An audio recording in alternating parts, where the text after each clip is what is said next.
আর এদিকে উপপ্রধানকে গুলি করে খুন এই মুহূর্তের বড় খবর। অশোকনগর বিধানসভার গুমা এলাকায় উপপ্রধান বিজন দাসকে গুলি করে খুন করার অভিযোগ উঠল দুষ্কৃতীর বিরুদ্ধে। যেমনটা জানা যাচ্ছে, তার বাড়িতে ঢুকে দুষ্কৃতী পরপর 3টি গুলি চালায় উপপ্রধান বিজন দাসের ওপর।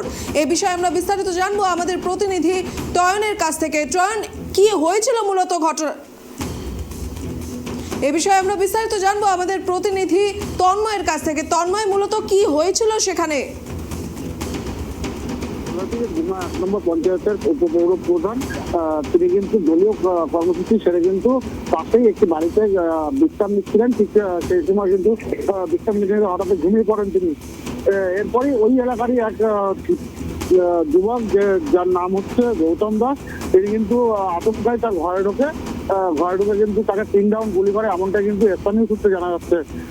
পাশাপাশি তোমাকে বলে নিই, গতকাল রাতে যখন এই ঘটনা ঘটে তখন ওই উপপ্রধান বিজন দাসকে কিন্তু গুরুতর আহত অবস্থায় তাকে বারাসাত জেলা হসপিটালে নিয়ে যাওয়া হয়।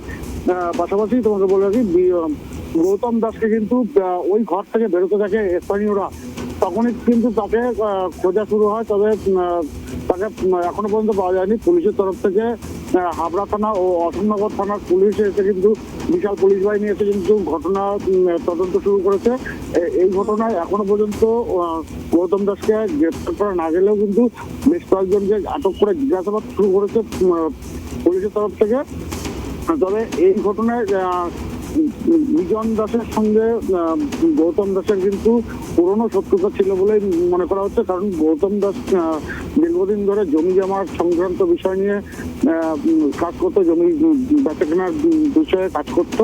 সেই হিসাবেই বিজন দাসের সঙ্গে শত্রুতা বলে মনে করছে পুলিশের তরফ থেকে প্রাথমিকভাবে। দিশা, গৌতম দাসের বাড়ির মানুষ কি বলছে? গৌতম দাস তো এখন পলাতক রয়েছে। বিজন দাস যে স্থানীয় যে পৌরপ্রধান পঞ্চায়েতের, তার বাড়ির মানুষ বলছে যে তিনি, তার বাড়ির মানুষ শুধু নয় এলাকার মানুষজন সবাই কিন্তু বলছে তিনি অত্যন্ত ভালো মানুষ ছিলেন এবং তার কাছে যে সবাই সবসময় সঠিক কাজটাই পেতেন। কিন্তু এইভাবে তাকে গুলি করা হবে এটা কিন্তু কেউই মেনে নিতে পারছে না। দিশা, একেবারেই ধন্যবাদ তন্ময়।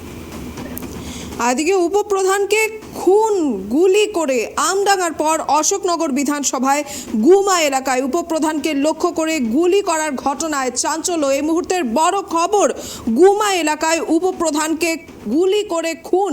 গুমার 1 নম্বর পঞ্চায়েতের উপপ্রধানকে গুলি করা হয়। এলাকার একটি বাড়িতে শুয়েছিলেন তিনি, সেই সময়ই এক দুষ্কৃতী ঘরে ঢুকে পর 3 রাউন্ড গুলি চালায় উপপ্রধান বিজন দাসের ওপর। আশঙ্কাজনক অবস্থায় বারাসাত হাসপাতালে স্থানীয়রা তাকে নিয়ে গেলে চিকিৎসকরা তাকে মৃত বলে ঘোষণা করেন। আর এদিকে পুলিশ সূত্রে এবং স্থানীয় সূত্রে জানা যায়, দুষ্কৃতী গৌতম দাস নামে সেই ব্যক্তি ঘরে ঢুকে গুলি চালায় উপপ্রধান বিজন দাসের ওপর। তবে ঘটনাস্থলে অশোকনগর এবং হাবড়া থানার বিশাল পুলিশ বাহিনী মোতায়েন করা হয়েছে এবং এই মুহূর্তে গৌতম দাসকে খোঁজার তদন্ত চলছে পুলিশের পক্ষ থেকে।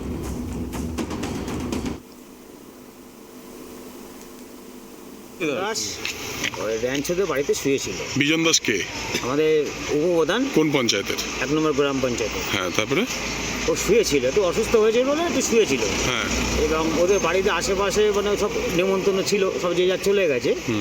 এই ডিমান্ডে গৌতম দাস এসে ওকে গুলি করে।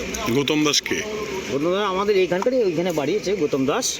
এর আগেও আবার উনি ওর আবার রেকর্ড আছে, ধর্ষণ কেসে আসামি অনেক ছিল। মানে গৌতম কেন গুলি করলো? হঠাৎ করে ওর সঙ্গে ওর লড়াই হতে পারে, ওর অনেক 2 নম্বরই ব্যবসা আছে, জমি টমি ব্যবসা আছে, এইসব বাধা টাধা দিয়েছে অনেক সময়।